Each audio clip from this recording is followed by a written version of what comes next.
नाज़रीन अफसोसनाक खबर है, लोधरा विच बच्चा खुले मेन होल विच डिग्गन नाल जान दी बाजी हार गया। अफसोसनाक हादसा रियाज आबाद कलोनी धनोट विच पेश आया। रेस्क्यू के मुताबिक 7 साला रेहान प्यो दे नाल नाश्ता लैन गया सी। बच्चा प्यो दे पिछे चलते हुए खुले मेन होल विच डिग गया। रेस्क्यू ऑपरेशन के बाद बच्चे नूं कट के अस्पताल मुंतकिल किया गया, मगर जान बरना होया। ADCG दी सरबराही विच इंक्वायरी कमेटी बना दी गई है। नाज़रीन 7 साला रेहान प्यो दे नाल नाश्ता लैन गया सी। बच्चा प्यो दे पिछे बजिया ते खुले मेन होल विच डिग गया।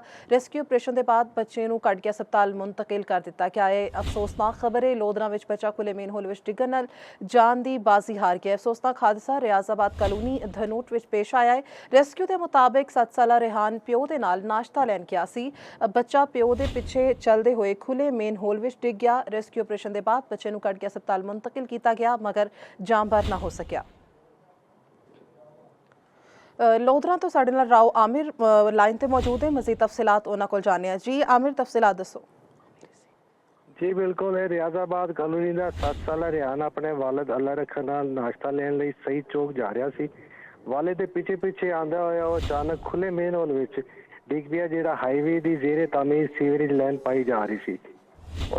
ਤੇ ਉਹਦੇ ਚ ਰੈਸਕਿਊ ਟੀਮਾਂ ਨੇ ਫੌਰੀ ਤੌਰ ਤੇ ਕਾਰਵਾਈ ਕਰਕੇ ਬੱਚੇ ਨੂੰ ਬਾਹਰ ਕੱਢ ਕੇ ਹਸਪਤਾਲ ਪਹੁੰਚਾਇਆ, ਪਰ ਉਹ ਬਦਕਿਸਮਤੀ ਨਾਲ रेहान जांबर ना हो सकिया ते जिंदगी की बाजी हार बैठिया। साडी गल डिप्टी कमिश्नर डॉक्टर लुबना नज़ीर नाल भी हुई इस मौके पे।